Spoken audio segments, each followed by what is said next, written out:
This April at Subway, step up to the plate with the Bacon, Egg, and Cheese, featured $5 footlong of April. Try it for breakfast, lunch, snack, or dinner. Just $5 this April only. So hurry in. Subway. Eat fresh. The BS Report is a free-flowing conversation that occasionally touches on mature subjects. First of all, This is the BS Report with Bill Simmons. it might be cool, I don't know. And if it's not, I don't The care. BS Report with Bill Simmons. Bill Simmons works for ESPN. He's also named the sports guy, and he writes a comical sports column. He must be a popular dude. The BS Report. It's got a real dirty sound, like a rusty steak knife cutting through a well-aged steak. Now, Here's Bill Simmons. Welcome to the BS Report, a sunny Monday here in Southern California. Can you hear that sound? Yeah, that's the sound of the alarm. It's the Red Sox panic button. And not just that, but it's also the sound of the Yankee panic button. Both teams 0-3 for the first time since 1966. I was not born in 1966. It was a few years later when I was born, so I've never seen an 0-3 start by the Yankees and the Red Sox. Well, you know what we're going to do. We got to call my buddy JackO, diehard Yankee fan at work. Let's see what he thinks. Complex Litigation, this is John. Oh, Johnny. Oh, Billy.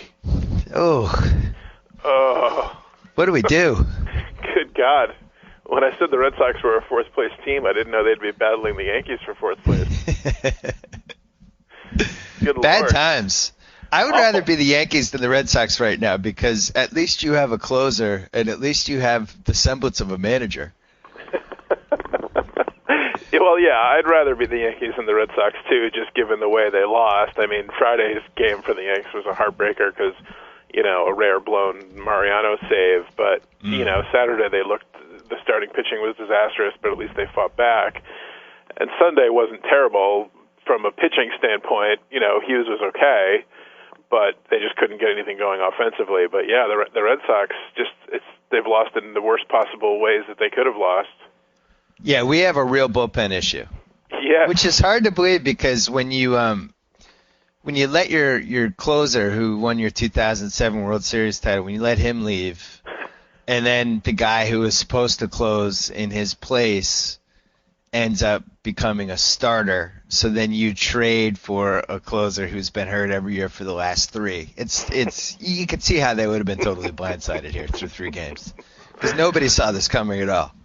Well, they greatly overestimated the ace, Alfredo Aceves, and they thought. Well, I still love Alfredo, but yeah, I mean, we might. Well, I mean, they overrated might what not be they a thought closer. they could get out of him, though. True. I mean, Yeah, are you he's good se- in the role that the Yankees used him as sort of spot starter, long reliever, not really a lot of pressure on him. Yeah. And he was great in that role for the Red Sox last year. But Yes. now, and then his nose was out of joint because he wanted to be a starter. And they kind of yanked him back and forth on that, and then put him back in the bullpen. And then they're like, "Hey, guess what? You're our closer." So Yeah. I'm not sure he's ready to be the closer. Are you saying they overrated it because his ERA is infinity right now? Yeah, that'll do it. Is that one of your top 5 reasons that may have overrated it? And when Maybe they it's traded not for now Mark, when they traded Jed Lowry, who was supposed to be like the second coming of Rogers Hornsby in Red Sox propaganda circles for the last 5 years, and then he gets injured a lot, so they dump him and they trade him for Mark Melancon. And you would think when he was coming back that they had the makings of Wetland Rivera circa 1996. And every Yankee fan knew that, you know, Melancon was okay. He was a Yankees prospect forever.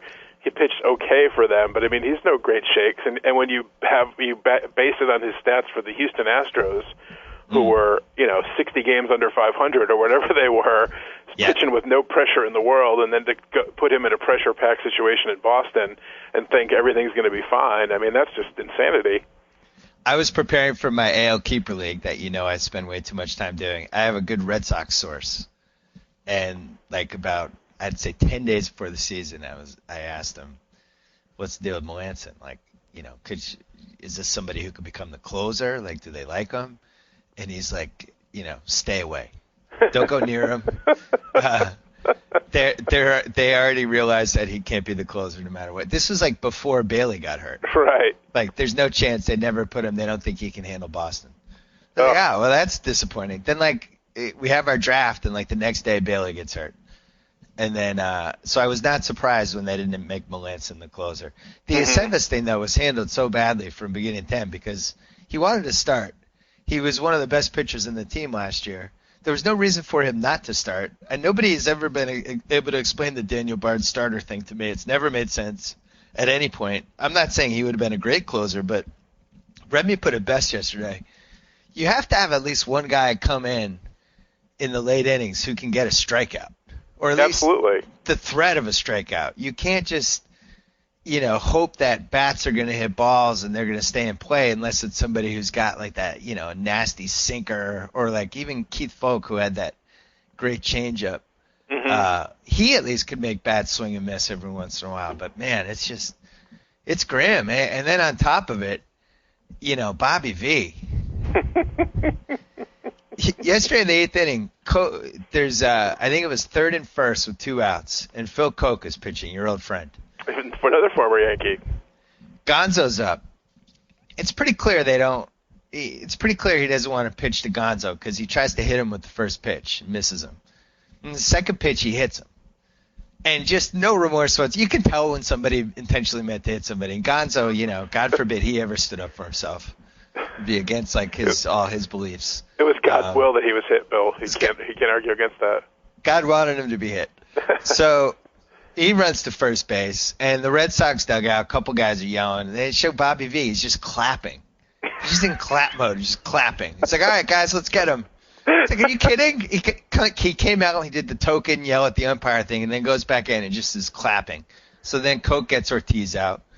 And tell me if this quote should bother me, Johnny. This is Bobby V after yesterday's game. Keep in mind they've just been swept.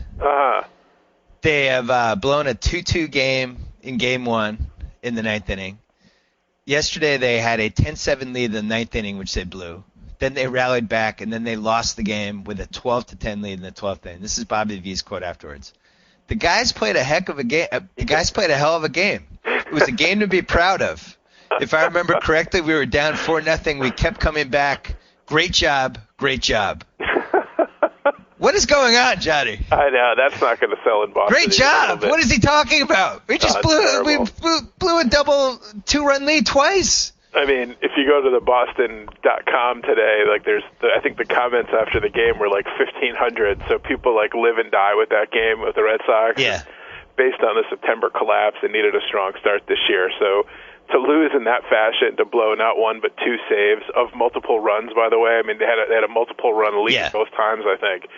To blow the game is just gut-wrenching, and you need Bobby there. That's where Bobby's got to, flip some tables in the clubhouse. At least that's what the fans want. And for him to be like, heck of a job, guys, like Little League, give everybody orange slices and say, keep your heads up. I mean, that's not going to sell at all. That's terrible response there. That's where you need him to throw some people under the bus or shake things up or do something and just be like, hey, keep clapping. That's not good at all. Not a good vibe with this. Oh my God! If that was the Yankees and he was like, "Heck of a job, guys," I'd be barreling down to Toronto or wherever they were playing next to try to shake some sense into Bobby V. Well, I don't know what they do because I'm not totally willing to give up on this Aceves thing, but at the same time, if Bard is going to be the closer, that move needs to be made relatively soon. Yeah, and I mean, they always talk about, well, it's different because they have to stretch a guy out to be a starter, but it would seem to be easier to be able to go back to a closer role once you've been stretched out to be a starter than vice versa.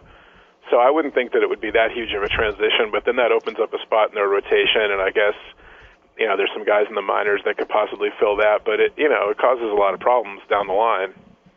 Well, we have Prince Felix going today. He's not King Felix, he's Prince Felix. He's Prince. He did look good in spring training.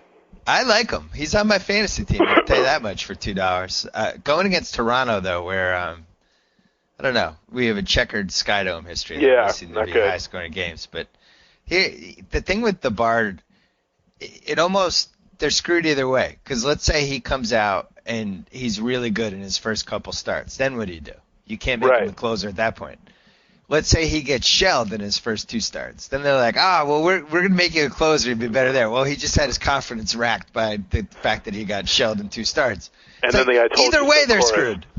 You know, the I told you so chorus comes in and says, I told you he should have been the starter. I mean, he should have been the closer. So, yeah, there's problems there.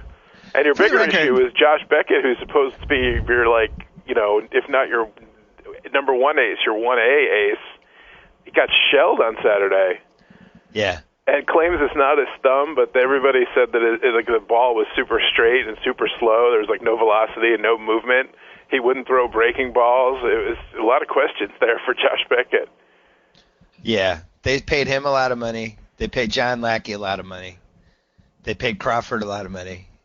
They paid a lot of money ultimately for Dice K. Yeah, oh yeah. And the man who made these decisions took a look at his creation in November and said, I'm out of here. I'm going to the Cubs. I mean, it was really like somebody who built the house and the contractors totally screwed it up. Yeah. And made all these different things and made it basically an unlivable house. He's like, you know what? I'm going to sell this house. I'm going to move to another neighborhood. I'll see you guys later. He just abandoned the house, actually. He didn't even sell it. He really did. He's like one of those parents that just leaves the kids behind.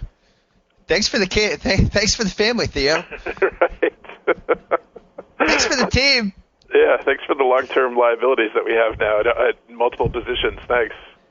I think my favorite thing that happened over the winter was that they traded Scudero to have more money to sign Roy Oswalt, who then didn't want to come to Boston. And just the concept that a team that could shell out contracts like this Red Sox team did would then have a budget. I know. It's kind of humorous. It still doesn't make any sense, the Scudero thing. And I guess Avila's booted a ball or something at some point. You know, he's a defensive liability, right? Yeah, and Euclid is moving around like a 45-year-old in a beer softball game. So yeah, he's put that a is fork a in tough him. right side of the infield, Johnny. People make fun of the Tigers infield, but the Red Sox, no great shakes. I'll tell you. And I watched some of the game on Saturday because it was on Fox nationally, and you know, Adrian Gonzalez didn't look that great either, who's supposedly like a Gold Glove first baseman. There was a double play ball. I think the Tigers had the bases loaded, and Salty threw it to first for a double play, and Gonzalez dropped it. And it was another play where there was I think Beckett fielded it, and Gonzalez didn't cover first. A little shaky there. God wanted him to drop that, though. What's that? God wanted him to drop that. That's right. I made a joke on Twitter about it. Looks like Bobby V's more rigorous spring training really paid off. Because they look inept, and there was all this talk about, well, the problem was Terry Francona, and it was a country club, and guys were playing golf, and there wasn't enough focus on fundamentals and what have you. And Valentine comes in and runs a stricter camp, and same result, maybe even worse, because it's the second year in a row, and after September's collapse. I thought Francona needed to go after last year, but I also think baseball managers and NBA coaches. NFL coach is really the only one where you can stay for a long period of time. I just because there's so much turnover in those in the NFL that it's easy for a guy to stay longer. I think it's really tough for a manager or an NBA coach to stay for a long period of time. It's probably time for him to go. Mm-hmm. With that said, the way this played out has been pretty excruciating because I'm already tired of Bobby V. Do you think maybe the quote from Bobby V earlier is because Francona left behind a stash of pills? Bobby V took a couple Valium and was relaxed. Johnny. I'm just kidding. Johnny. Did an anonymous source plant that quote in your mouth? It did, yes. I can't reveal who told me to say that. Yeah, but the thing that really sucks is to have this manager who might be shaky. It certainly appears to. I don't have a lot of confidence in him right now, especially after 0-3. But then to have Francona on ESPN all the time. Yes. It's like a double whammy. Yeah, it's like running into your ex-girlfriend in a bar like every night, basically. And the big shill. And the big shill who's not afraid to throw the Bobby V and the team under the bus. Yeah, somebody pointed this out, and I apologize because I can't remember who pointed this out, but I like Curt Schilling. He wore the bloody sock. We would not have won the World Series without him. I did not come here to condemn Curt Schilling, but he is on record as a player saying that people who aren't in the clubhouse shouldn't talk about what goes on in a clubhouse. Yeah, it's a bad look. It's a bad look for you, Curt. Yeah, totally. Shouldn't comment on the inner workings of the clubhouse when you're not there anymore. When you're on record saying that you didn't like that. Not that I have said things that have contradicted things that I've said over the years. But that's a pretty bad look, though. Yeah, definitely. He was pretty vocal about, you guys aren't in here. Oh, yeah. You know what, Johnny? He went off on somebody on EEI on the radio once about that, right? Because when the guy claimed he didn't shake Pedro's hand or hug Pedro, and he had like a 20-minute rant on the radio about it, now he's doing the exact same thing. Well, this will officially be the 5-year grace period will be over. That's right. It's the last title. So I think the Red Sox fans are allowed to be on edge. Let's move to your team because I don't want to talk about my team anymore. Your team also started 0-3 now. Yeah, not good. I don't think the Tigers are a very good team. I think they might win their division by default. I think they have some holes. They have 2 big bats. I was impressed by the little bit I saw against the Sox. You're down on the Tigers. I was high on them. I thought they were pretty good. I'm not down on the Tigers. I'm saying, like, just in terms of being a complete team. Yeah, I think they're a little top heavy with the 2 hitters. I watched them. I was scared every time those 2 hitters came up, basically. Yeah. But then they have Verlander. It's pretty good. I don't know. Maybe I'm underrating them because I was so down on the Red Sox. I don't know. I was more impressed by Tampa. Tampa's good. Tampa looks like a real team, man. Everybody claims that their offense is weak, but they have Carlos Pena, who's an absolute Yankee killer. He came back. Yeah. He scares the hell out of me because he absolutely owns the Yankees, and it's ironic because he started out as a Yankees prospect that they dumped or traded or got rid of, and he just absolutely murders them every time they play, which is why it was nonsensical for Girardi's binder to tell him to walk whoever was in front of him to load the bases in Game 1. And Pena promptly hit a grand slam that you could see coming from miles away.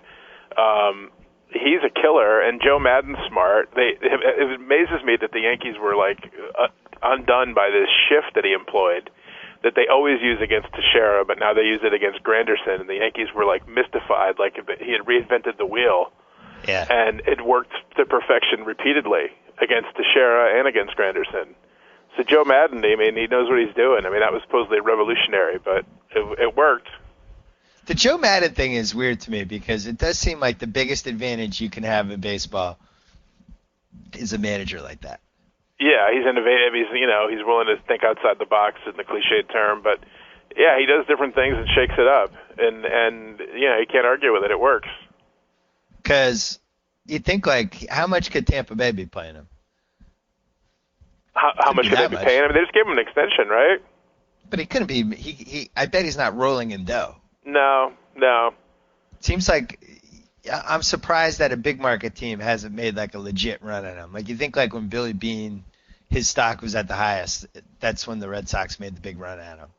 Well, I mean, there was a lot of rumors that Bobby V was just going to be a placeholder until Joe Maddon's contract was up because the Red Sox were really high on him. But then the Rays signed him to a 3-year extension, so he's going to be there for a little while longer.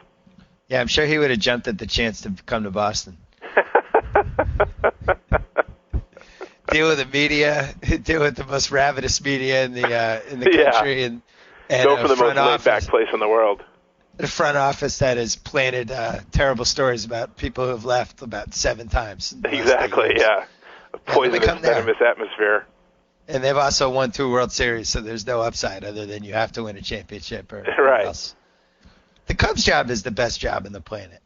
The Cubs? Those fans are so beat. Yeah, those fans are so beaten down. They haven't won a World Series in a cajillion years. I mean, they're in just as bad of a place as the Red Sox fans were once upon a time. I mean, that's where I would go if I was a manager or general manager. You can't lose. If you lose, people expect you to lose anyway. Yeah, if you stink, it's expected, and if you should happen to catch lightning in a bottle and win the World Series, they're going to build a statue of you outside of Wrigley.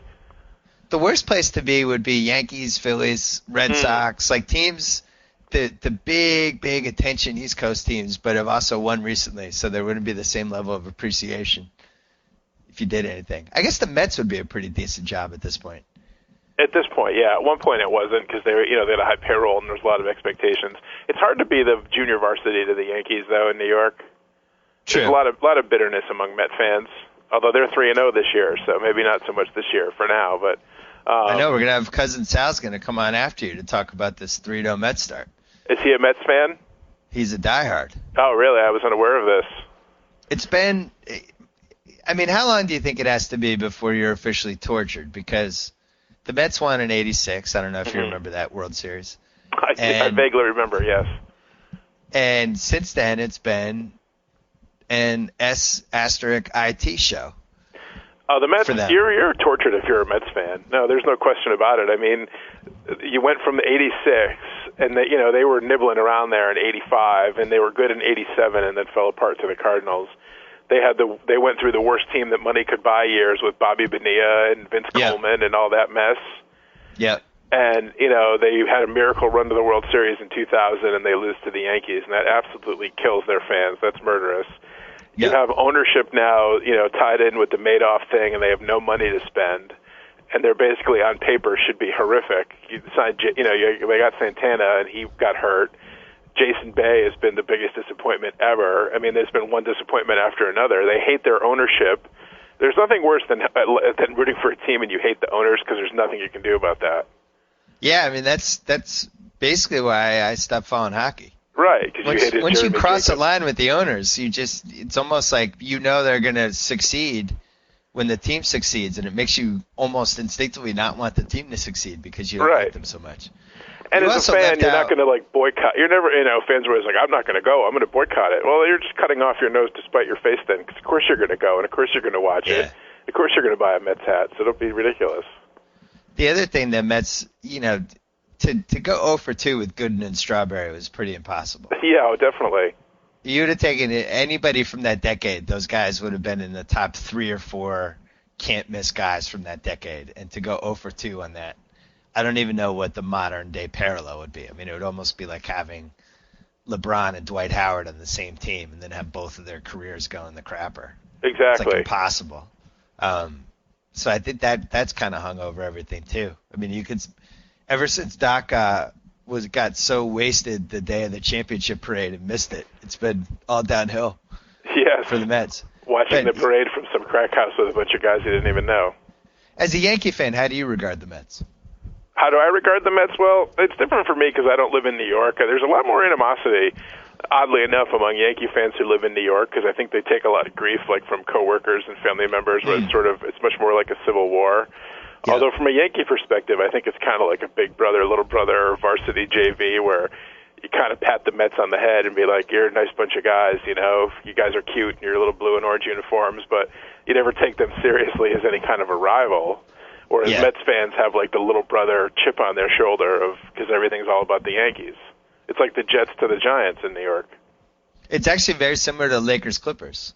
That with too, the exception that if the Clips had won the '86 NBA title or something, because the Mets at least won in '69 and they won in '86, and they had the amazing Mets thing and they had Seaver and they've had some relevant moments. The Clippers haven't really had anything, but they have that same big brother, little brother. I mean, I went to a game Wednesday, Clippers hosting the Lakers. The Lakers won in like the last minute. And my dad and my daughter, my dad was here. He took my daughter, and I sat with the guy I shared seats with. And my daughter was like just dumbfounded by how many Laker fans were there. She'd never been to a game where there were just as many people rooting for the quote-unquote opposing team.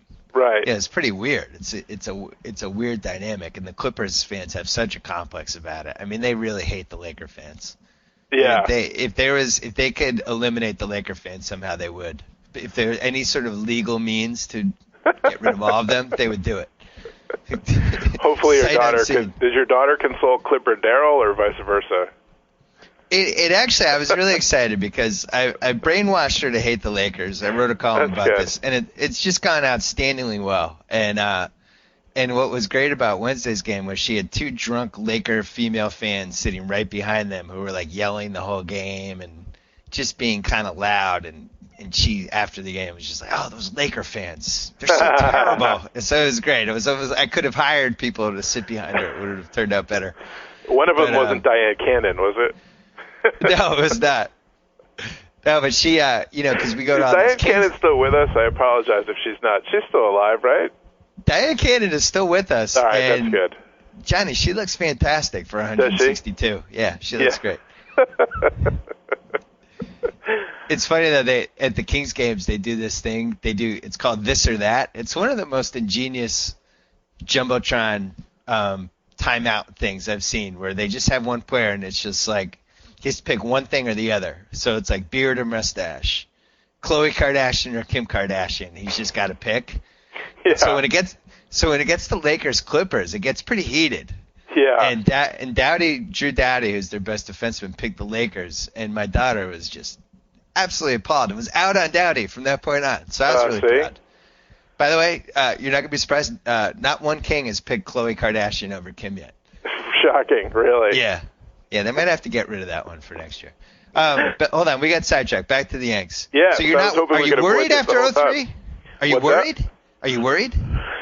Well, there's been some troubling signs, let's say. The first game, Sabathia didn't look very good, but he always starts out slowly, so that doesn't bother me. I remember when he first signed with the Yankees and he got blown out in Baltimore like 5-0, and he turns it around. So he's a slow starter, and Mo's going to blow a game here or there. That doesn't really concern me, especially when he blows a game to an AL East team.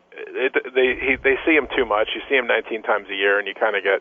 You can time a cutter right or whatever, and that's going to happen. It's early in the year. I remember sometime in the 90s he blew a game at Yankee Stadium when he gave up a home run to Mark McGwire early in the year. It might have even been their opening day. So stuff like that happens. Wait, in 05 he did against the Red Sox, remember? I remember that too, yes. Yeah. Yes. That was the first of many times that we thought it might be over for Rivera. Right, and it turns out it wasn't. So hopefully it'll turn out that it's not over this time either. I was more troubled by Saturday's game because Hiroki Kuroda, coming over from the National League is always disconcerting when he comes to the American League, and I had my doubts about that from the beginning, especially when a guy has a losing record in the National League, and I know his ERA was good, and I get tweets from Dodger fans saying, "Oh, he's going to be fine, he's reliable," but he was way too reminiscent of Dice K for me, even down to wearing the same number, I think, because I think Dice K is number 18. And he's like a nibbler. Every count was 3-2, and he's like nibbling to throw the ball down the plate. Nothing worse than a nibbler. Oh, it drove me nuts. All-time most frustrating thing to watch as a baseball fan. I hate it. He's racking up a huge pitch count. He's afraid to throw it down the pike. It's like, that drives me nuts. That drove me crazy. And then, you look up and they're down 5-0 before you even can blink, and then that's a hopeless game. Sunday's game, Phil Hughes threw about 400 pitches in 5 innings, but at least he held them to 3 runs. But they have the same problems the thing that's really disconcerting, though, is they have the same problem that they've had for about the last 10 years of an inability to get a clutch hit. Teixeira is still Teixeira. He's freaking 1 for 9 in April. Every year it's going to be, this is the year I'm going to start out hot. He's 1 for 9. He couldn't get a clutch hit if it fell on him. And they have the same problems. A guy sent me a tweet of they look like businessmen in pinstripe suits. They have seemingly no life. They can't get a big hit. They don't extend rallies. They don't tack on runs when they have a lead. To start out behind the 8 ball when you're behind every game, that's tough to come back from. I get it, but I mean they made a little bit of a run Saturday night after I went to bed to make it 8-6, but I don't know. It's the same thing every year. One year I just wish that I could see the offense like they used to have, where they tacked on runs, they got 2-out hits, they could sustain rallies, but every year they let me down.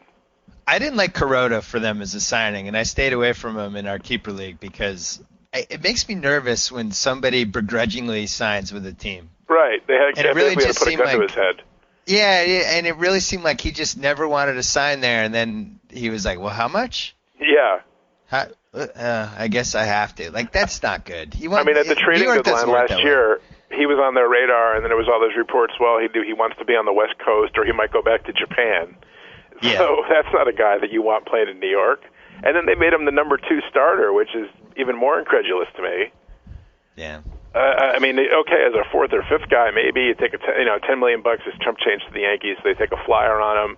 It adds more to their rotation. But he's the number 2 guy, and he's nibbling, and he's given up 8 runs. I don't think maybe he didn't give up all 8, but he gave up 6 at least. That was really like an inauspicious beginning for him as a Yankee. I'm already selling his stock. Oh no. Yeah. I do wonder. This is admittedly an off-the-cuff comment after 3 games, but just from preparing for my league for 3 weeks, and also just watching the games these first few 4 days, I guess, after we had the 4-day opening day, which is one of the dumbest things in the history of mankind. It does feel like the American League is better this year as a whole. Even watching a team like the White Sox. Like the White Sox have, nobody was counting on them, but they have a young team and they have a really good bullpen, and they have a couple guys. Dunn and Konerko might hit 80 homers combined. Like they're not terrible. Mm-hmm. And that's a team that people didn't think was going to win 80 games. Then you look at like Toronto and Baltimore. Like Baltimore looks better this year, and that's a team everybody was writing off. Yeah, Toronto looks like I'm not crazy about going to Toronto 0-3 today. They might score 10 runs tonight. I was even watching some of the Angels-Royals games. I think the Royals are better this year. The Angels and the Rangers are obviously good. Seattle actually looks like they have a little bit of rejuvenation. Cespedes on Oakland. Mm-hmm. Turns out he might be legit. I mean, he had some bombs. So just in general, I wonder if this is a more competitive league as a whole than it's been we've seen the last few years. The days of penciling in the Yankees and the Red Sox automatically in the postseason, those days might be over. Everybody else might have caught up or they've regressed or something. But, yeah, I mean, there's a lot of good teams. I thought Detroit looked really good. Tampa Bay looks phenomenal. So, yeah, it ain't easy. It's not getting any easier. And, there's still the Rangers and everybody else out there lurking. There's no question. Detroit definitely has an identity. I guess I was too hard on them before because they're going to hit the ball. They have Verlander. And if Fister does what he did last year, then they have two starters. I've never been a Scherzer guy, but I mean, you go down the line, and a lot of these teams have they have Jim Leland, who I love managing them. I gotta say the Angels were pretty interesting with Pujols, even though it's not like he lit it up last weekend. But it's just from a standpoint of there's not a lot of games on the West Coast, but I'm on West Coast hours just flipping channels. Yeah, if you're stumbling by that Angels game and he's on deck, I'm watching Pujols hit. I'm sorry. Right. So it's pretty interesting. Anyway. Well, what I'm troubled by, the Yankees and the Red Sox are both 0-3 for the first time since 1966. Yes. And that, ironically, is the same year that this season of Mad Men is set in. So I think it's maybe John Hamm's fault or something. I didn't make that connection. Yeah, 1966 on Mad Men and in the AL East. Of course, there was no AL East in 1966, but it's just say the American League. If Matthew Weiner was a sports fan, he would have figured out a way to dub that in. Yeah, absolutely. So maybe they can write that in for next week's episode. Yeah. Well, I say this and, not even panicking, not overreact anything. I think the league is good enough this year that we really could see one of these teams go in the full-fledged tank. Yeah. My team is a better bet than your bet, but I would not be shocked at all by a 79-83 Red Sox season. I would not. No, I wouldn't either. And, one of these years the Yankees are just going to collapse. They're just not going to be able to put it together. You would think with a $200 million payroll that they could sustain things, but, one of these years it's going to fall apart. So, maybe it'll be this year. Last question. How many, let's say Rivera blows a second save. Yeah. Let's say he blows one tonight. How many blown saves in a row would he have to have before you completely panicked? 20. 20? Interesting. Yeah. He's got too much credibility. He's the greatest closer of all time. Okay. And no, I say that half tongue-in-cheek. But if he blows like 5 saves and doesn't have a save, it's going to be on the cover of Sports Illustrated. There's going to be some questions like, is this the end? Is the cutter not cutting anymore? Is he just lost too much velocity? Yeah, there would be. I'd say 5. Legitimately, there'd be some questions. All right. Well, just remember, he's 4 days younger than I am. Yes, I am aware. Old. All right, Johnny. We will talk to you soon. All right, Thanks buddy. As always for the time. All right. See you soon. All right. Now we are going to call somebody who actually likes his baseball team. Our friend cousin Sal, who we haven't heard from for a few weeks. Hello. Hey, buddy. What's happening, man? I don't know. The Mets are 3-0. The Red Sox and Yankees are 0-6. I love it. This is what we waited for, right? JackO just pointed out, he preceded you on the podcast. He just pointed out that Mad Men was set in 1966 this season, the last time the Yankees and Red Sox were 0-3. Wow. That's pretty weird. Wow, that's a good call. I don't know what the Mets were that year, though. Was that? Wow. Did you have Seaver by then or no? You didn't have Seaver by then. We didn't have Seaver until, I think, late 67 or something. How are you feeling? What's it like when you have zero expectations for a baseball team? And Are we rolling now? Yeah, we're rolling. Oh, we are. I'm sorry. We're talking. Oh, I didn't know. Fine. This never worked. Yeah. You just call me. I know. We tried something different. I remember, back in 1966, Don Draper had a bad dream and choked out the Mets owner, Joan Payson. She wasn't actually the owner yet, but it was a few years away. Maybe that's next week's episode. What's it like though we were talking about you wanted to short the Mets over/under potentially before deciding that they wouldn't be fun to root against your own team.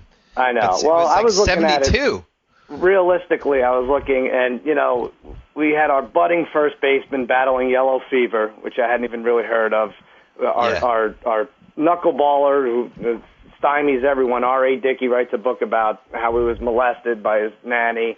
Our owners have to cough up like hundreds of millions of dollars for some Herbalife scam or something. So it wasn't looking good. It really wasn't. So, I wanted to go under, but I've never seen a team like this. I've never rooted for the plucky, the come from behind nobodies. We've either like in the 70s, it was like Craig Swan and Joel Youngblood and Eddie Kranepool, the teams that were supposed to suck and did, or in the mid 80s, the team that nobody liked except Mets fans, and they were supposed to win and they did, or the more recent teams are supposed to win and they don't. But I never had something like this before. It's pretty cool. The only thing I could think of, I was living in Connecticut in I think Strawberry's first full year, which was '84. Yeah. When they were considered like about 2 years away, but then they got a little bit frisky. I vaguely remember that being a really fun. Right, like, that was team. fun, and then the Cardinals beat us up towards the end. But yeah, you're right. That was a little funner. But I will even say, that team. Well, even that team had real guys on it, though. I mean, this team. Yeah, no, I know. We have a motley crew. Yeah, but is there anything more overrated than the first weekend of baseball?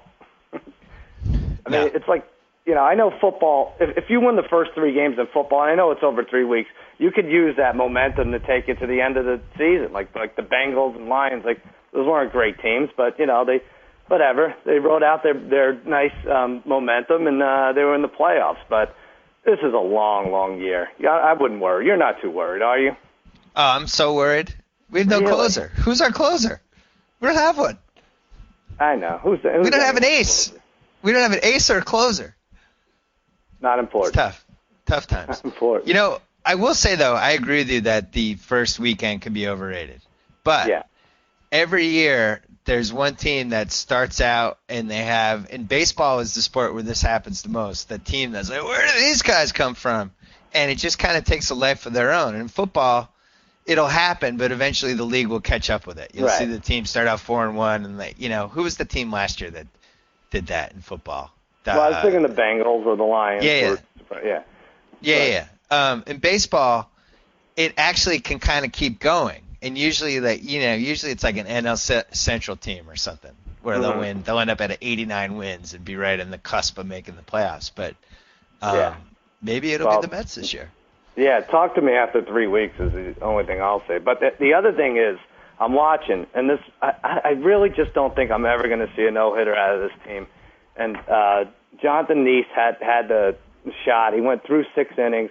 And for a Met fan, it's like, he gets the first batter retired, and you're thinking no-hitter because it's just never happened in 50 years of the franchise. We've had 31, I think, one-hitters and 0 no-hitters. And here's a guy who had a nose job, and I'm thinking of like the post cover the next day or whatever, the back cover, like no nose or no. What I don't know what they're going to do, but through 6, it's exciting, and I just don't think. And I'm watching with my dad, and I'm like, he's like, don't talk about it. I'm like, forget about the jinxing. We've done this for 40 years. I've been rooting for this team, and it hasn't worked.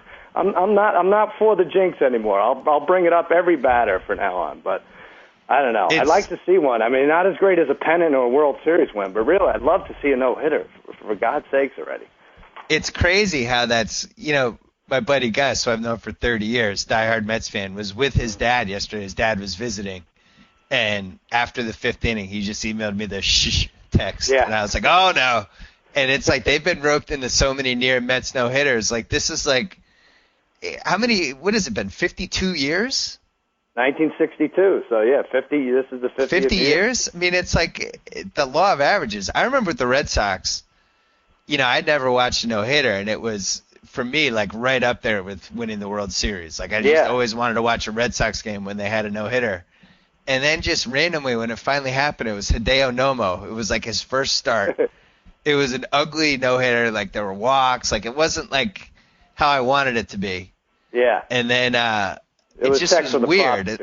For the first Then Derek Lowe had one in Fenway Park, and that felt kind of like the first official Red Sox no-hitter. That would be the way to do it. Yeah. Yeah. But I'm thinking, I mean, here's a team. Nolan Ryan's had 7, never with the Mets where he started off. David Cohn, that's the knife in the back right there that he goes on pitch one for the Yankees. Well, Doc had one too. Doc Gooden too, same thing. 31 one-hitters. It's Terrible. amazing. I went to the first interleague game with the Red Sox, or the first interleague series with the Red Sox and the Mets. Gus and his dad and we went to the Shea. It was the same day that Gus's dad came up with the idea for the Hall of Fame pyramid. And we get to the game, and who was the guy? Mark Clark? Who was your starter in like 1998, 1997? Clark, I want to say? I don't think it was Mark Clark. Who was it? Something like that. But that guy had a no-hitter against the Red Sox and hit a homer and took a no-hitter in the 7th, and you could just feel it in the stands. People were freaking out. Oh, yeah. We got to hit off him. But, yeah. Wait a minute. I got to look this up now. 1998? Yeah. I'm going to say it could have been 1997, but I'm going to say 1998. Gus will remember. It was it was a Saturday. And it was the first, whatever. What was the closest you've come? I'm going to look this up while you talk. What was the closest that you remember coming? Oh, like with one out? Well, Jimmy Quells, 1969, a little before my time. Jimmy Quells had a single with one out against Seaver in the 9th. I was at a Mets-Dodgers game. Pedro Martinez, who later went to pitch a one-hitter for the Mets, took one into the 9th and ended up losing the game. I was like, oh, this would be great. It was the first game I took my son to ever, but they not only lost a no-hitter, but lost the game. I'm trying to see the one you looked at there. Yeah. Was your dad a Mets fan? Oh, yeah. Well, he was a Brooklyn Dodgers fan, so when they left, he was brokenhearted, and he didn't like the American League. So, yeah, the Mets took on the Dodgers, half their colors, Dodgers and Giants. So that was. Did you ever think that was that was kind of a weird sign for the Mets, that so many of their initial fans became fans because they were so bitter at the Dodgers? It's kind of a weird way to Mark Clark, that's who it was. I'm seeing Glendon Rush in 2001 had a one-hitter. Oh, that's not the one you saw? June 14th, 1997. Oh. Mets 5, Red Sox 2. Oh, okay. He beat Tim Wakefield. Yeah, he took it into the 7th. And he hit a home run in the game off Wakefield. Yeah. I want to see one. I don't feel like I'm going to ever see one, but... Who was your top 5 that day? Everett, Gilkey, Olerud, Hundley, and Baerga. Nice. How about that? Yeah, that's pretty good. So, I mean, do you feel like have this team roped you in, or was that just a fluky first series? I think both. I think it's really fluky, and I'm falling for it like an idiot. And then, in May when they're 12 and 36, it's going to be a different story. But oh, stop! I want to root. I really want this team to do well. I really do. I mean, there have been some hateable teams in the past. And I'm like, whatever. They're not good. How great would it be if they were? But no, I like this team. Well, what's going on with the ownership? What's that? Well, what about the ownership? I mean, just like where does that stand? I don't know what to say about it anymore. Really, it's sad, and it feels like we're not going to really move forward, and we're going to have to get lucky with, like I said, like a Punch and Judy type underpaid group. But I don't like it too much. But even the side deals are falling through. We sold off $200 million, and then that fell through, and I don't know. It's a sad feeling. But then I feel bad for the small market teams. Like they never had a chance. So what am I complaining about? Oh, I like when you have compassion. Yeah, we did 3 bets. We did the over for the Tampa Rays which I think is great. I think they're close to 87. 95 this year. By the way, probably the best team in the AL East. Yeah. I mean, at least the safest bet because they're the deepest. They have 7 starters. They have Longoria. Then we did the over on St. Louis, 84. Like that too. What was that? 84 and a half or something? Yeah. And then we did the under on the Detroit Tigers, who were like 93 and a half. That one's not looking good. That's a double whammy. I forgot you were watching that.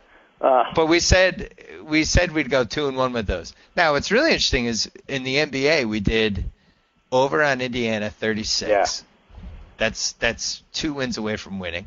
Yeah. We did over on Minnesota 24. Mm-hmm.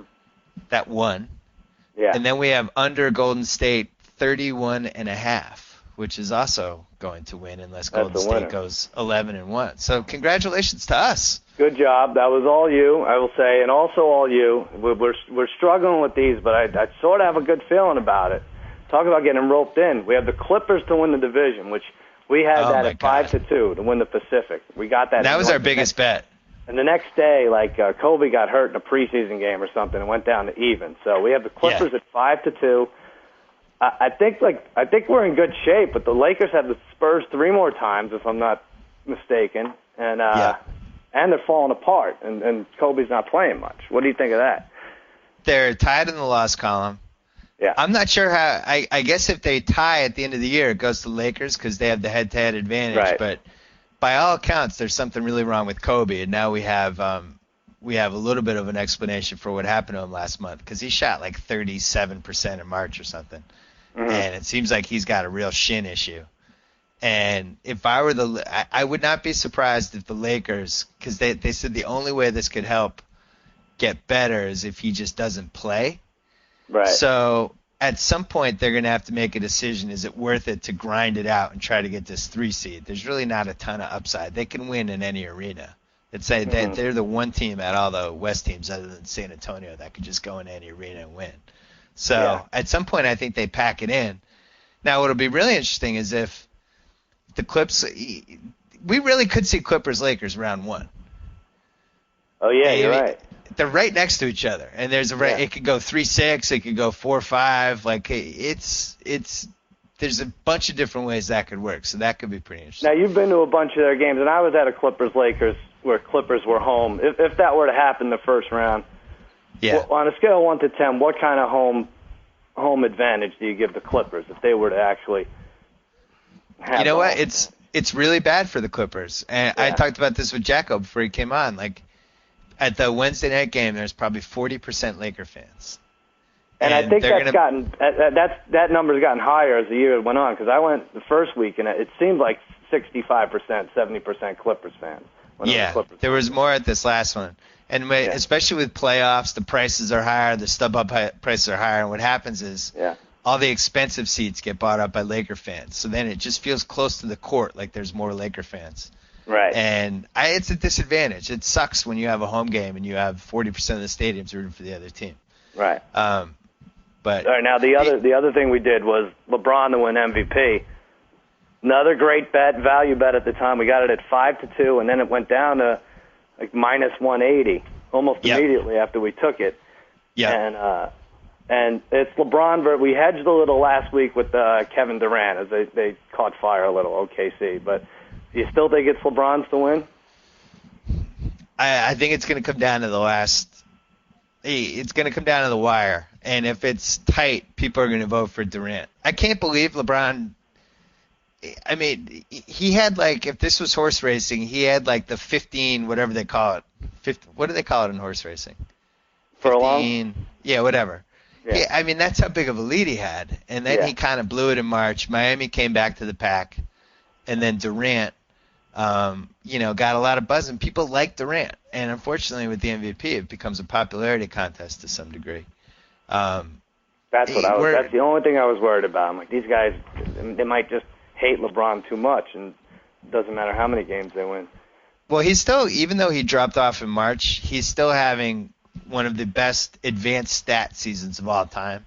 And what will happen eventually is because so much of basketball writing now on the internet is pushing these advanced stats, all these people are going to pick apart Durant's candidacy and push LeBron. I'm not sure if that's going to sway the vote, but I do think, if Oklahoma City gets the 1 seed, Miami is the 2 seed, and their seasons are relatively even, the one I feel bad about that I still feel like was a good bet was Carmelo at plus 700 to win the scoring title. Like, you watch what he did yesterday against the Bulls, and we made that bet thinking it would be about 28 points a game, which is exactly where we are.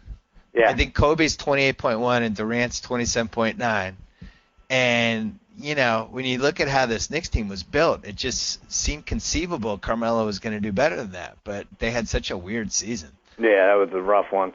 The one stat I'd like to see, I don't know how they measure this, is how many times is your player the best player on his team? So I feel like Westbrook was the best player in any given game, better than Durant, more than like Wade was over LeBron. Don't you? I'm just looking at these stats and everything.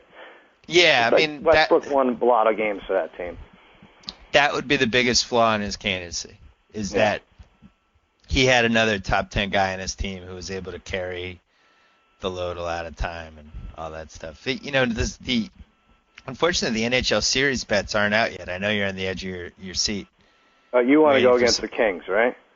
I don't think the Kings can beat the Canucks. After attending 20 of their games in person, somehow, I can't see it.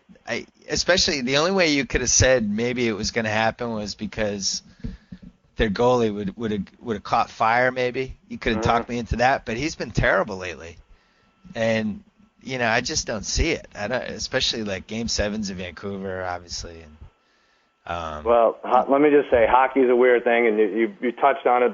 The goalies do need to catch fire for a team to do well. And right now, the Penguins are a 4 seed, and they're favored to win the East. So hockey is very strange. Yeah, the seeds don't matter. I think the thing that stunk for the Kings is they had a chance to be a 3 seed, which would have been a Game 7 at home, which would have been fun. But even if they had been 7, they would have played the Blues, and the Blues have kind of fallen back to earth. It just felt like that would have been a nice team. I saw the Blues in person. I was not that impressed. But to end up with the Canucks kind of stunk. The Penguins thing, they should be the favorite, I think. I do like the Rangers too, though. But, man, that Penguins team is loaded. Holy I think mackerel. they've lost 4 out of 6 to the Flyers in the series, but and that's who they open up with. But, yeah.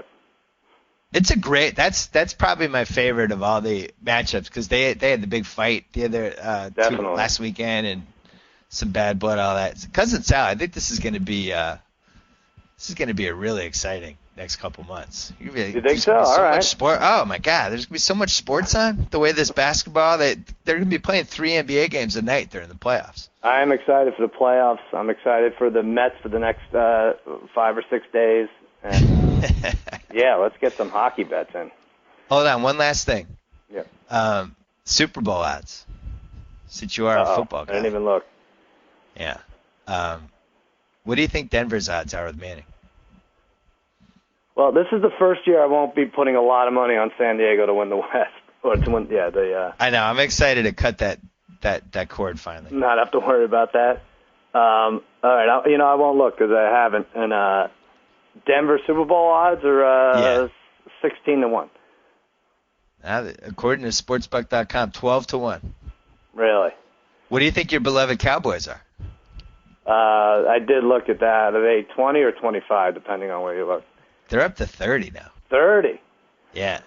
Well, listen, it's demoralizing that I'm all excited because football was great. They didn't give you 2 days off between Tebow getting traded and this Manning stuff and everything. It was awesome. It went from the Super Bowl up until a couple of weeks ago, and then they just dropped the hammer on me. Opening night, that first Wednesday night, Cowboys at the Giants, and say what you will about the Cowboys, but they're not the type of team that could go 1-3 and rally back to make the playoffs. They need to go 6-1 and then blow it and then go 9-7 at the end of the year. Right. So I hate it. I just can't say. I know they're supposed to play them twice a year anyway, but I don't like it. Why do the Giants get home? I don't get it. The most interesting odds to me. Yeah. The Cardinals are 50-1, which just seems high. I'm not saying they're going to win the Super Bowl, but I didn't feel like that team was that far away, and you never know. You have one good draft or Yeah. whatever. Just seems high to me. Cincy was 30-1, and to me that seems like, they had the 17th and 21st picks plus all the talent they had last year. Right. To me, that just seems like a classic. You're the Bengals. That's why you can't win the Super Bowl. Like nobody just wants to bet on them. Okay. Those Steelers, Ravens, aging a little bit. That's not bad. Oh, totally. Just from, and then the other one that jumped out, just from a contender standpoint, Houston is 10-1. I thought they were the best AFC team last year. Yeah, I did. Yeah. They lost Merritt Williams, but they didn't have him last year. They get Shaw back. They took care of Aaron Foster. They're gonna be able to help themselves in the draft a little bit. 10-1 seems. I'm not sure they shouldn't be 8-1. That sounds like the 10-1's pretty good. And we talked about that they could have been a 1 seed with Schaub, and it would have been all different. Yeah. Because what's interesting is, what do you think the Saints are? Wow. We should have done this like Mike and the Duck. Yeah. New Orleans Saints. I'd say 20-1. I don't know. What could they be? They're 10-1. What? Who would bet on the Saints 10-1? I mean, is there any doubt that team doesn't make the Super Bowl this year? No. You're not making the Super Bowl if you're the New Orleans Saints. Not happening. We don't even know who's suspended and for how long, right? I think they're going to lose Vilma. Yeah. And maybe a couple other people. I don't know how do they police a GM not being involved in the everyday actions? They should really just take his cell phone. Like how you have to be he's on Lindsay Lohan alert. Like they have to watch him. I don't get it. I don't see how that's going to work. Checked his texts. The one other one. The Seahawks are 40-1. 40-1. Oh, Joe Mead, are you there? I'm here. Joe Mead still alive? This is great. What do you think your Buffalo Bills are, Joe Mead? I think they're 10-6 this season. Wow. What do you think the Super Bowl odds are? 65-1. 50-1. 50-1. Let me make the case for the Bills really quick. 50-1's high, considering the Seahawks and all these other teams are coming in low. Wow. 50-1 is too high. Second best team in that division, probably. Best front seven in the league. Turned out Fitzpatrick was hurt last year. They played themselves into a high draft pick. What pick do you have, Joe Mead? We've got 10. You got 10? Yeah. It's a nice pick.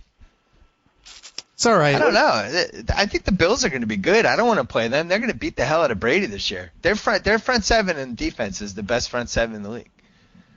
Well, if they get the excitement that Joe Mead brings in that stadium, I mean, who the hell could blame them for going to Toronto? Well, he's speechless. He's so excited. Plus, you have the C.J. Spiller thing. It seems like he might be a real player. Excited. He'll go four rounds too high in every. They should win fantasy some of their home games. Yeah. All right, cousin. All right. We'll call you back when we have. We're gonna have. We'll do an NBA playoff pod or something like that, and check out Grantland.com. The cousin writes some. I'll be on every other week or so. I'll be writing something. Every other week or so. Yeah, on Jimmy Kimmel Live this week. Let me just say tonight, LL Cool J, the ladies love him. James Vanderbeek, I think they love him too. Later in the week, David Spade, Ashley Judd, Danny McBride, and the Shins. Check it out. How many White House correspondent dinner jokes have you written in the last 5 weeks? 10,000, and we just got the list of the attendees. Yeah. My friend Tony Romo will be there, scheduled to be there. So it's this is a serious question. Extra exciting. Are you gonna sedate our agent baby doll James Dixon so that he doesn't do anything inappropriate at this dinner? I don't know what we're gonna do with him.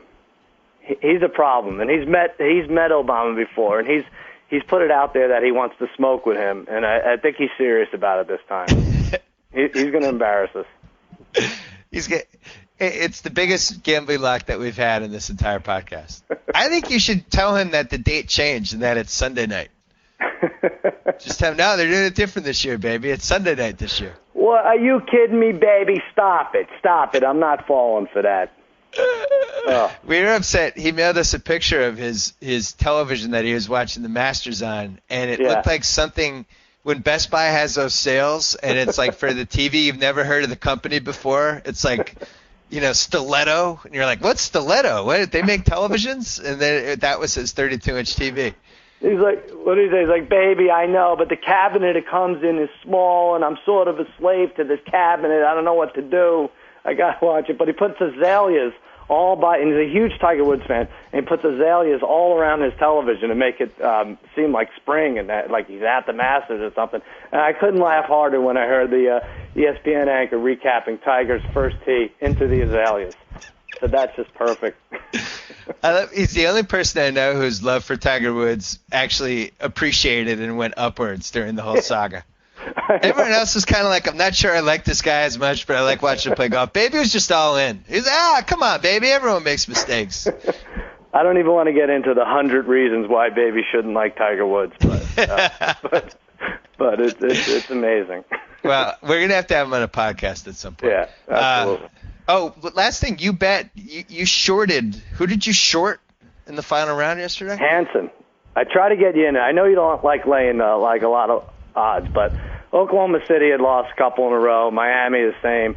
And I said they're going to win their games just outright, no points. I need something to parlay that with. And Hansen was in first by a stroke, and he was minus 500 to not win it. So I parlayed those three together, Oklahoma City, Miami, and Hansen, and that guy fell off pretty quick. Although he was in it, by 2 o'clock Pacific time, but I won that parlay. So finally, you shorted a golfer. It's not a bad way to go. It really isn't. To root against somebody, just for one day, and a lot of these guys just their history of choking just precludes them from ever winning anything. So.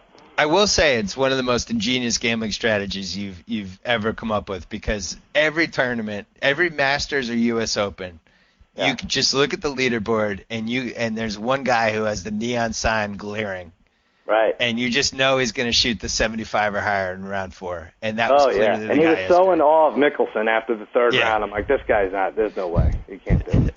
Well, congratulations on a great bet. Thank We'll you. talk to you soon. Okay. First and only win of the year. All right, buddy. All right. Talk to See you you. This is Gus. Hey. Hey. You're on the pod. Awesome. My buddy Gus, I went to the Mets Red Sox no-hitter game with him in 1997. Cousin Sal was just on the podcast. We looked it up. June 14th, 1997. Mark Clark hit a home run, had a no-hitter going. I was with you and your dad. It all fell apart, as all Mets no-hitters do. You happened to be watching the no-hitter yesterday with your dad. At what point did you start to feel yourself believing? At what point did I feel what? Did you start to feel yourself believing in the moment? Fourth inning. Fourth inning. Yeah. Wow.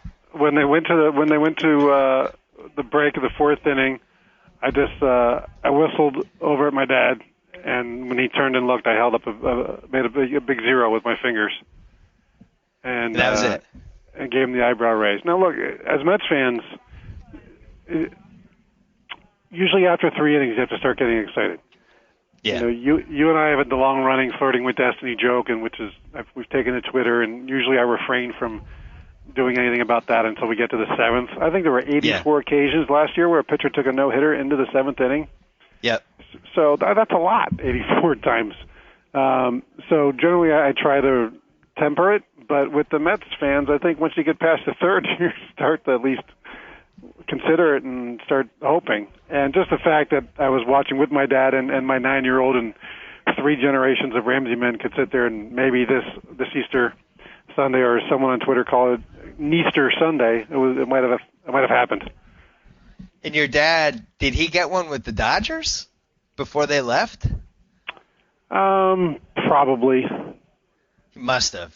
Probably. He was a Brooklyn Dodger fan, and then they left, and he became a Mets fan. Yeah. I mean, it's been 50 years of Mets baseball, so.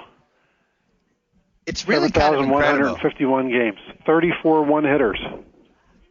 And plus, as Sal pointed out before you came on, then you have the Nolan Ryan 7 no-hitter part, you have the David Cohen part, you have the Doc Gooden part. Like, it's kind of comical at this point. Yeah, don't forget Mike Scott, Hideo Nomo. Mike Scott. Oh, yeah. Who else? There's been a bunch of them, right? There's been at least like 16, I want to say. There have been like 6 or 7 guys. Tom Seaver. Oh, yeah. That's right. Yep. It's happened a lot. Someone asked me today, because Terry Collins said he would have taken him out after the 7th inning regardless. And if that were the case, then I would have rooted for a hit in the 8th or 9th. I don't want the first Mets no-hitter to be a combined no-hitter. Would you rather have a Mets no-hitter, but if it happens, you couldn't win the pennant for another 10 years? Or would you rather have a pennant within the next 10 years and no-hitter? I'll take the pennant. All right. Yeah. What about no pennant? You cannot win a pennant in the next 5 years. Can't. Or a Mets no-hitter in the next 10.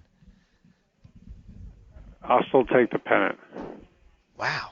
Yeah, I mean, I'm still always going to take playoffs over a one-game deal, but you have a World Series though. You already won in '86. I mean, you don't have the no-hitter. But it's been a while.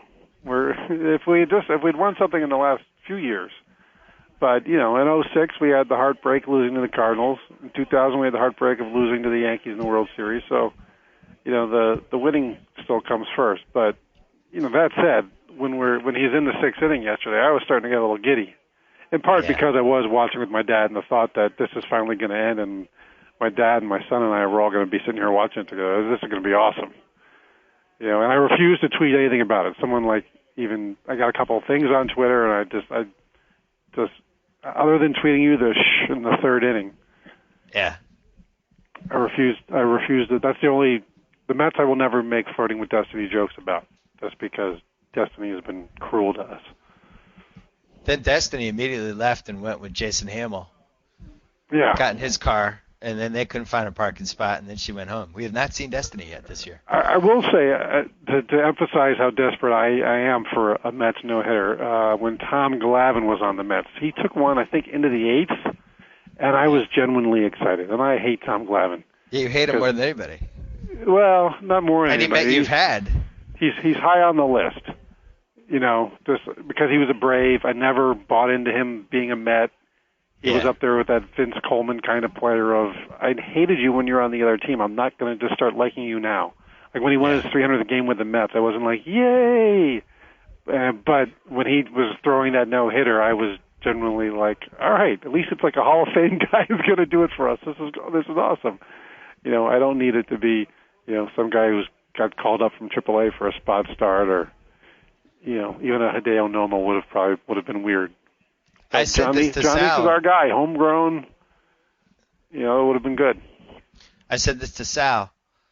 When Nomo finally broke my Red Sox no-hitter cherry, it was I think it was his first start, and it was a weird game. It was kind of one of those, is this really going to happen? And then it happened, and it just wasn't how I expected it. I think I even wrote it at the time. It was like somebody who had been saving their virginity for a long time, and then, lost it at 3 a.m. when they were drunk and couldn't even really remember what happened. But then when Derek Lowe pitched one at home, that was kind of that was the best. That was the no-hitter that I treasure, the most. Anyway.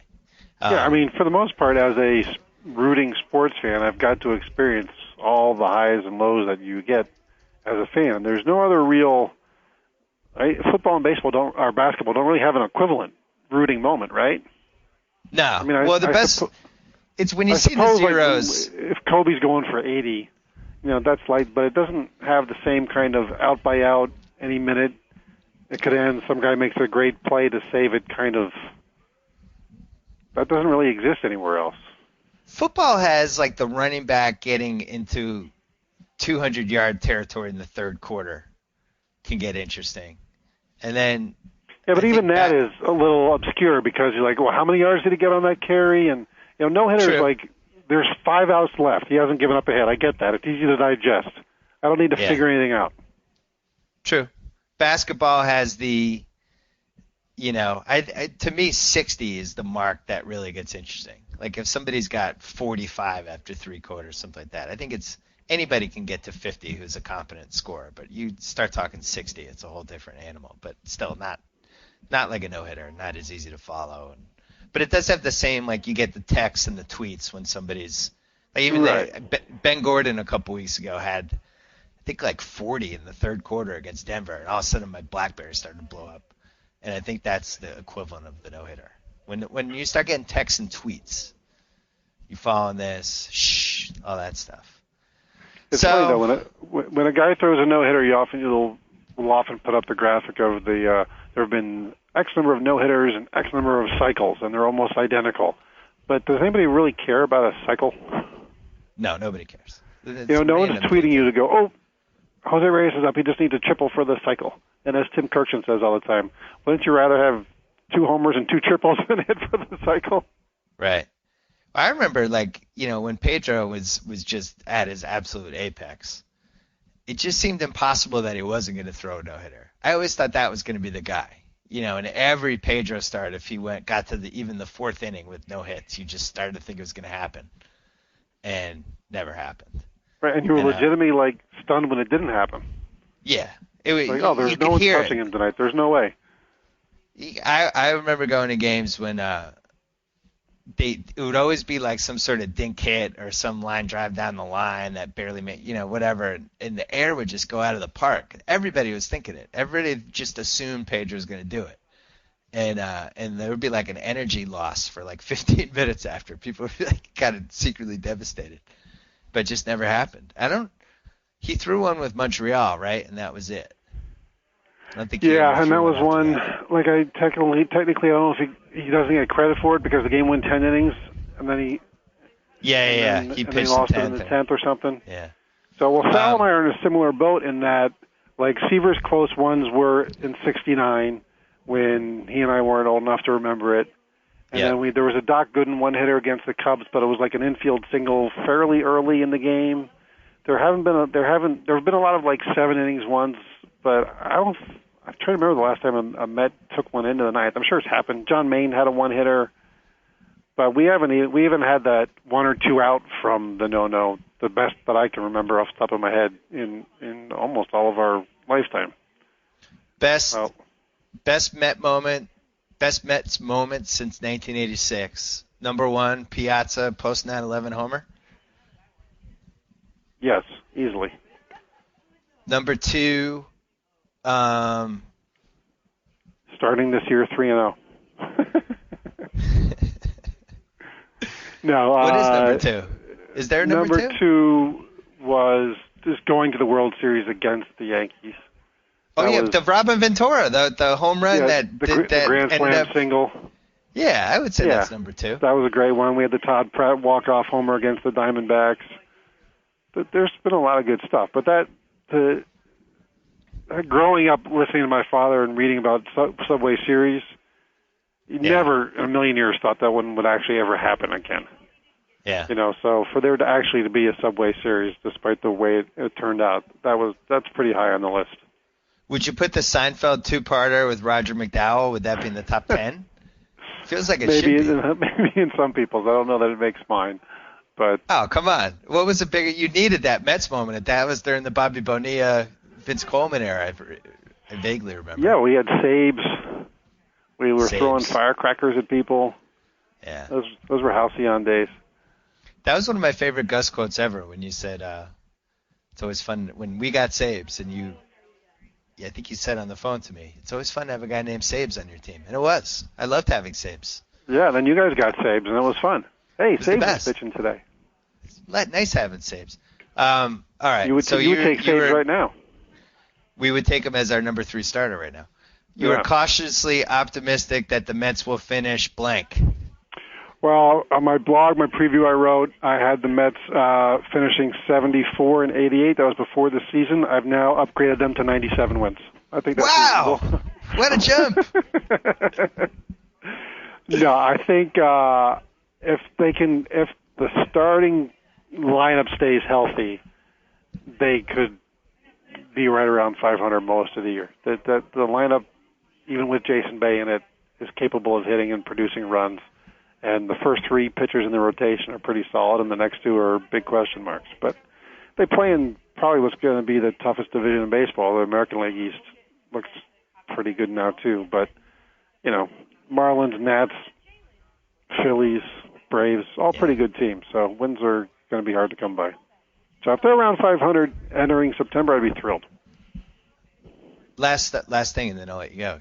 You're now one of the people running Sports Nation. Yeah. On Monday through Friday. What time is it on the East Coast? I always get this screwed up. It's on 5 to 6 p.m. on ESPN2. Yeah. How's that been for you? Surprisingly, Beetle's a major pain in the ass. That's Heard I'm that on the about Simmons her. podcast. Keep it down. See? She's giving me a hard time as I speak. Yeah. Tough one no, to it's a lot of fun. It's just really different from anything I've done in my 17 years at ESPN, so it's a nice change of pace. It's a good thing. All right. I'll have to make a cameo at some point. When do you Yeah, guys we'd love gonna to do an have LA you. show? We had your boy Gronk on last week breaking stuff. I saw that. We had Will and Break with him spiking things. I was listening. It was the most congenial Gronk video clip or picture that I've seen online in a while. So I was happy to see it. Yes, yes, and he's apparently he's in a dogfight in the Madden cover vote. So you might need to get him on you might need to get him on the podcast to boost his profile a little. I'm trying to work on that. All right. Say hi to the Sports Nation gang for us. Let's go Mets. All right. See you. See ya. So I get to sign off. Whoa! Thank you for downloading the BS Report with Bill Simmons. Too much fun. Check out more podcasts at the iTunes Music Store or at Podcenter at ESPNRadio.com. Peace out. Bill's dropping the mic for the day, but keep those headphones on and speakers on, then crank up the volume, because there's some big news from Subway. Talking absolutely huge. This April only, you can get a 6-inch sandwich absolutely free when you purchase a 6-inch sandwich before 9 a.m. That's right. Get one free when you buy one. From the irresistible steak, egg, and cheese to the tender turkey breast, piled high with all your favorite veggies on freshly baked bread. Hurry in before 9 a.m. to get your free sandwich today. Subway. Eat fresh.